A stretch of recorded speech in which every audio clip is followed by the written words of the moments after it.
bersamamu.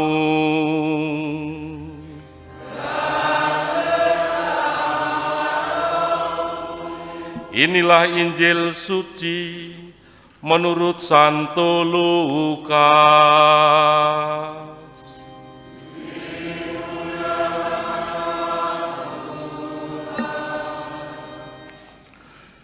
Ketika Yohanes Pembaptis mewartakan pertobatan, orang banyak bertanya kepadanya, "Jika demikian, apakah yang harus kami perbuat?" Jawab Yohanes, "Barang siapa mempunyai 2 helai baju, hendaklah ia membaginya dengan yang tidak punya, dan barang siapa mempunyai makanan, hendaklah ia berbuat demikian juga." Pada waktu itu datang juga pemungut-pemungut cukai untuk dibaptis, dan mereka bertanya kepada Yohanes, "Guru, apakah yang harus kami perbuat?" Jawab Yohanes, "Jangan menagih lebih banyak dari yang telah ditentukan." Dan prajurit-prajurit pun bertanya kepadanya, "Dan kami, apakah yang harus kami perbuat?" Jawab Yohanes kepada mereka, "Jangan merampas dan jangan memeras, dan cukupkanlah dirimu dengan gajimu." Tetapi orang banyak itu sedang menanti dan berharap, dan semuanya bertanya dalam hati tentang Yohanes kalau ia adalah Mesias. Karena itu Yohanes berkata kepada semua orang itu, "Aku membaptis kamu dengan air, tetapi Ia yang lebih berkuasa daripada aku masih akan datang, dan membuka tali kasutnya pun aku tidak layak. Ia akan membaptis kamu dengan Roh Kudus dan dengan api. Alat penampi sudah ada di tangannya. Ia akan membersihkan tempat pengirikannya untuk mengumpulkan gandum ke dalam lumbungnya. Tetapi debu jerami akan dibakarnya dalam api yang tidak terpadamkan." Dan banyak nasihat lain Yohanes memberitakan Injil kepada orang banyak. Demikianlah sabda Tuhan.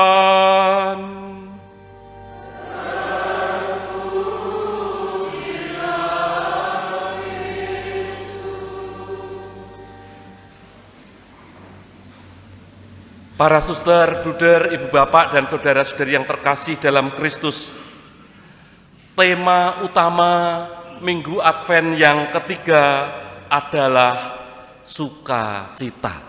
Itu tema besarnya.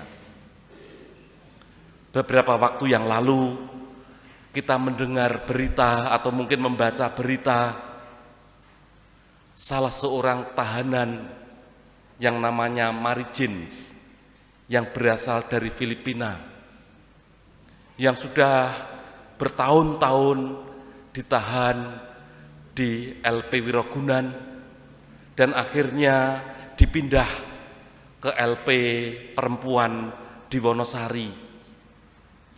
Ia dikembalikan ke negerinya Filipina.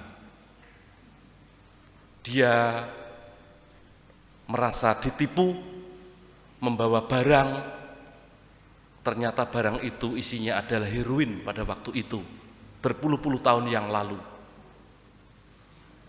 Lalu Mary Jane ini senantiasa didampingi oleh Romo Bernard Kieser, SY, yang ada di Kolosani, baik ketika ada di Wirogunan maupun ketika ada di LP Perempuan di Wonosari.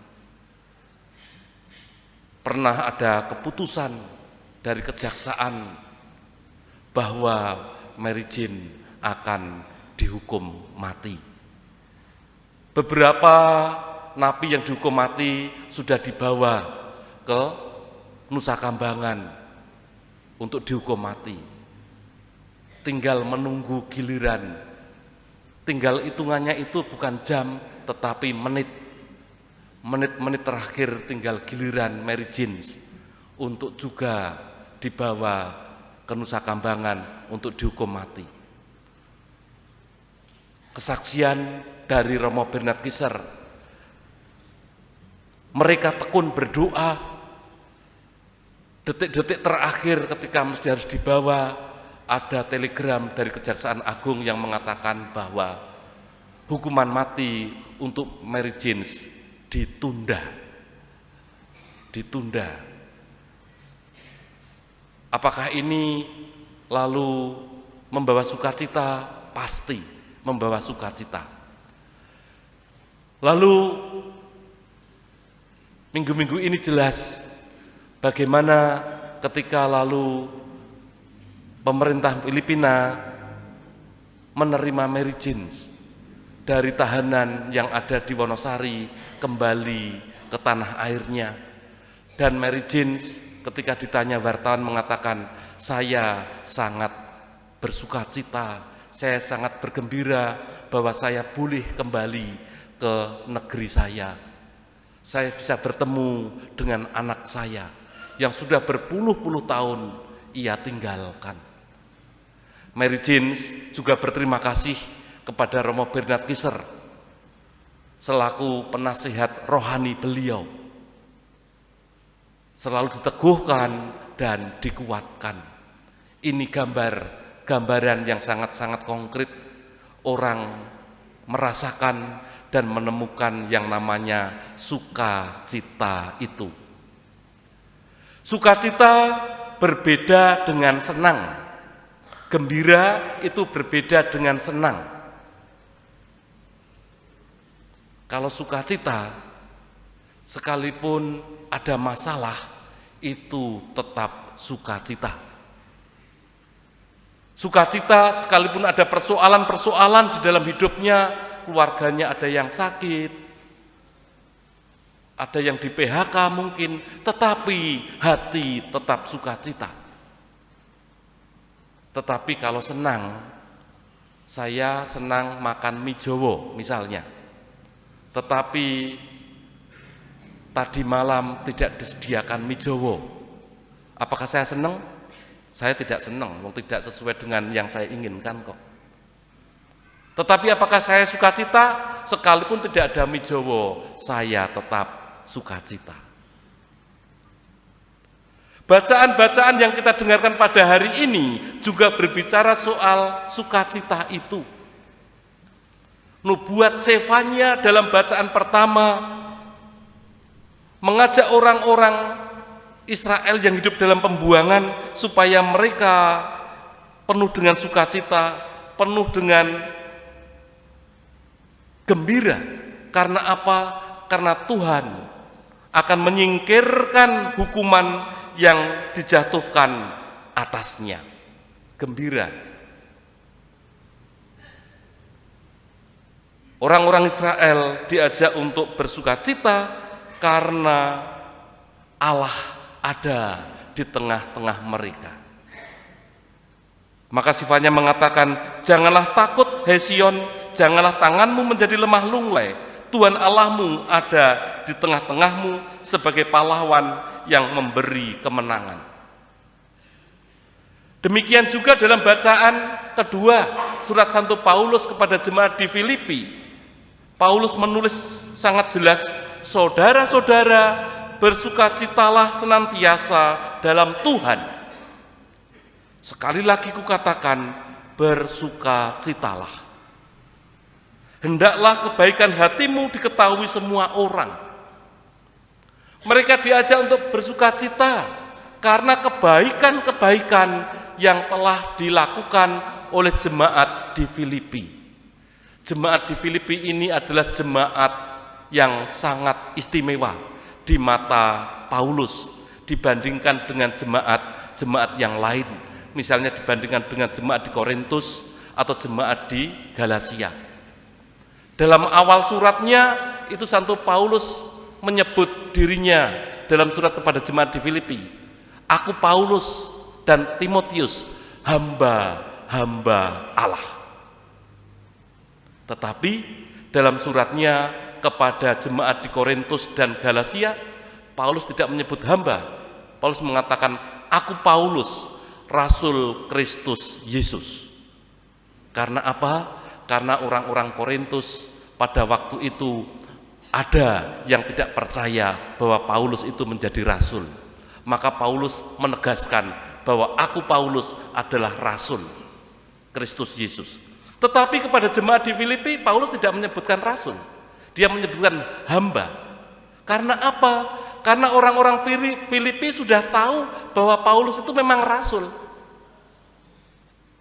Dengan demikian, jemaat yang istimewa di mata Paulus ini, jemaat yang selalu, bahkan Paulus mengatakan jemaat di Filipi adalah mahkota bagi dirinya, ikut ambil bagian dalam pewartaan Santo Paulus sejak semula Paulus datang.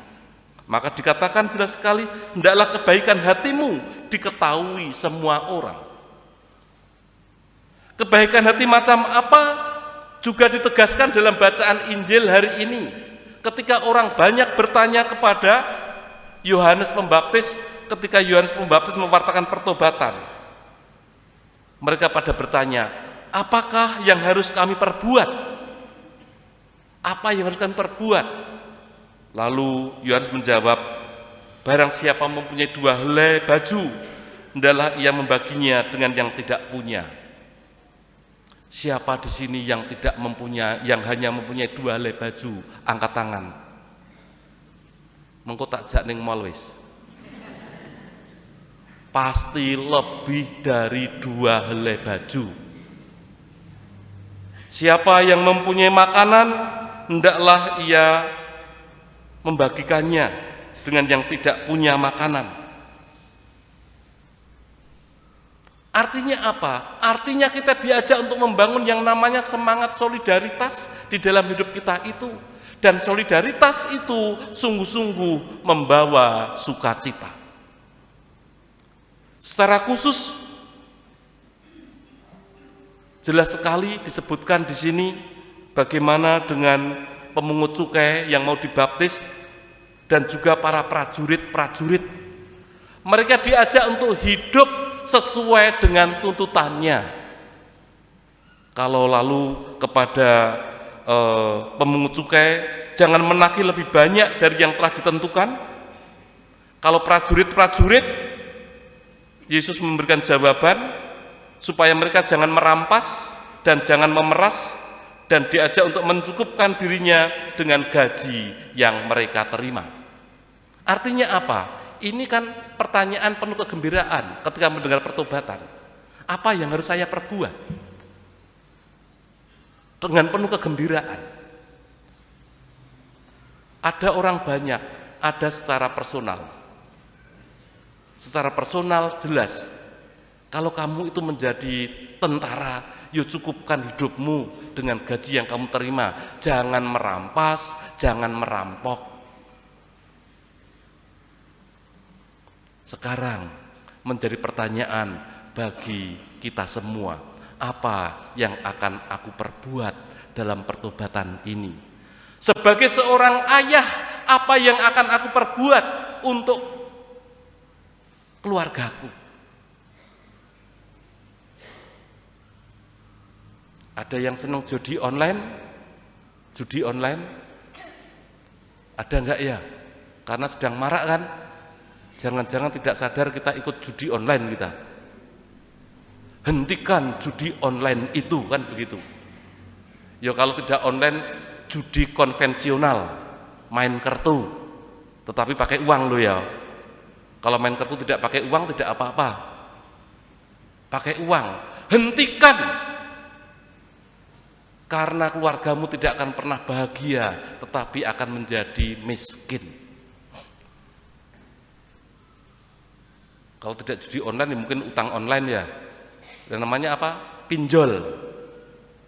Waduh, ini sekarang banyak loh orang yang kena pinjol ini. Akhirnya terpuruk luar biasa. Begitu gampang untuk mendapatkan, tetapi bunganya sangat tinggi. Hentikan kebiasaan macam ini.